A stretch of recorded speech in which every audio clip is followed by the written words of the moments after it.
Alright, let's dive into something that's been buzzing in the mountain biking world lately, the 2026 Ontario Enduro Series. Now, I know what you're thinking, another race series, right? But personally, I think this one's different.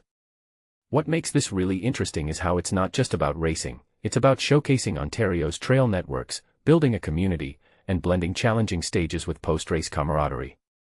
That's a combo I can get behind. Series organizer Alex Schmidt nailed it when he said it's about big days on the bike and post-race camaraderie going hand in hand. That's the essence of enduro, isn't it? It's not just about crossing the finish line, it's about the experience.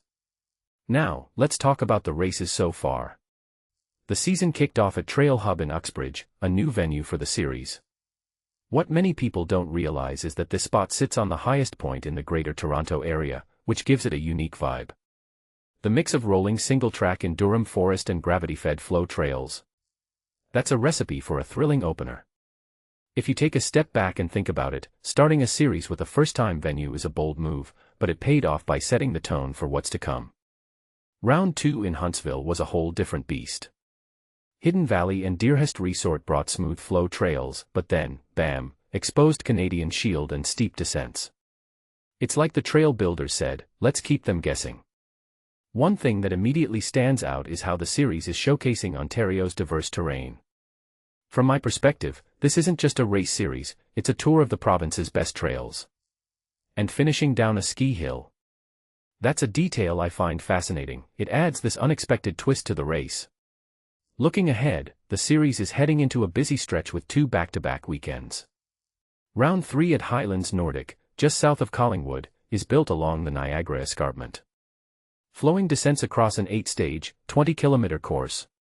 Sign me up. What this really suggests is that the series is designed to test riders' versatility. You've got to be ready for anything, and that's what makes enduro so compelling. Then there's Wilderness Tours Mountain Bike Park in the Ottawa Valley. This place has been expanding its network, and now it's got over 20 kilometers of trails with flow, gravity, and technical features. But here's the kicker, they've got on-site cabins and a restaurant. In my opinion, that's a game changer. It's not just about racing, it's about making it a full experience. This raises a deeper question, how much does the atmosphere around a race impact the rider's performance? I'd argue it's a lot. With 5 rounds still to go, the season's only just heating up. North Bay's doubleheader in September. That's going to be brutal, and I mean that in the best way. 2 races back-to-back. That's where we'll see who's really got the endurance. And the final round at the Gani Enduro in Millbrook. That's going to be a showdown. What many people don't realize is that these later races often decide the overall standings, so the pressure's on. Now, let's talk about the standings. Reed Wilkinson leading the U12 boys with 200 points. That's impressive, but what's more interesting is the tight competition in the U16 men's category. Cameron Bell's got 154 points, but Francis Eilers is right behind with 85. From my perspective, that's where the real story is, in those close battles. And in the 19 to 34 men's category, Stephen Draper and Alex Schmidt are neck and neck. Personally, I think that's where we'll see some of the most exciting racing as the season progresses. Here's the thing, this series isn't just about who's fastest. It's about who can adapt to different trails, who can handle the pressure, and who can keep pushing through a packed schedule. If you take a step back and think about it, that's what enduro's all about, versatility and grit. And with incentives like a set of NOBL carbon wheels up for grabs, there's even more reason to chase those points.